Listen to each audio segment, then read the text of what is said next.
ఈరోజు సుబ్రహ్మణ్య సంఘంలో ఈరోజు ప్రత్యేకంగా ఏర్పాటు చేసిన తీర్మాన కార్యక్రమానికి అధ్యక్షత వహించిన యువ గారికి, ముఖ్య అతిథిగా వచ్చేసిన కిషోర్ నాయుడు గారికి, చైర్మన్ గారికి, అదేవిధంగా పాలక మండలి సభ్యులందరికీ నా హృదయపూర్వక నమస్కారాలు. గత 3 రోజుల నుంచి పేపర్లో ఒకటే సుబ్రహ్మణ్య సంఘం గుడిని గందరగోళంగా ఉన్నది.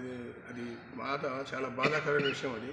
ఎందుకంటే మేము ఈ గుడిని మమ్మల్ని నమ్మి అప్పచెప్పినప్పటి నుంచి మా సొంత పని కంటే ఎక్కువగా దాని మీద శ్రద్ధ చూపించి ఎలాంటి చిన్న అవకతవకలు లేకుండా మా కష్టం అంతా కూడా సగం ఇక్కడే మేము ఉండి పర్యవేక్షణ చేస్తూ ఉంటే దీని మీద పూర్తి వివరాలు తెలుసుకోకుండా అనవసరంగా చెప్పి మాట్లాడడం, పేపర్లో రాయడం అది మంచి పద్ధతి కాదు. ఏదైనా రాజకీయాలు ఉంటే డైరెక్ట్గా చేసుకోవాలి, కానీ గుడి మీద రాజకీయం చేయడం అనేది చాలా తప్పది.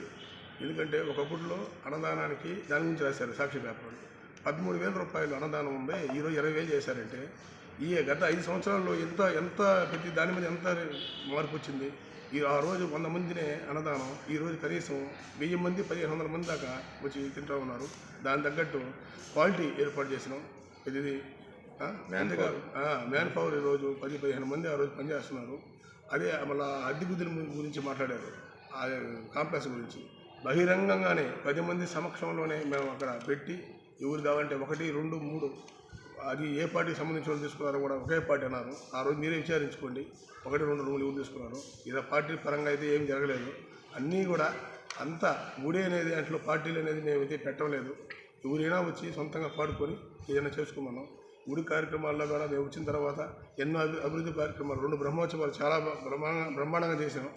ఎక్కడ కూడా మా సొంత డబ్బులు కూడా చాలా పెట్టుకున్నాం, చేసినాం. మాది క్రమశిక్షణ పార్టీ నుంచి మేము కార్యకర్తలుగా వచ్చినాం. ఇక్కడికి ఎక్కడ మా నాయకుడు మేము అవినీతి చేస్తే మమ్మల్ని ఒప్పుకునే పరిస్థితుల్లో, అలాంటి సందర్భం పరిస్థితుల్లో రాదు. అలాంటి సిచ్యువేషన్ వచ్చిన మేము స్వచ్ఛంగా వదిలేసుకుంటామే, కానీ సమాధానం చెప్పే పరిస్థితి ఉండదండి. తప్పు చేసే పని ఉండదు అని ఒకసారిగా చెప్పుకుంటూ సెలవు తీసుకుంటాం.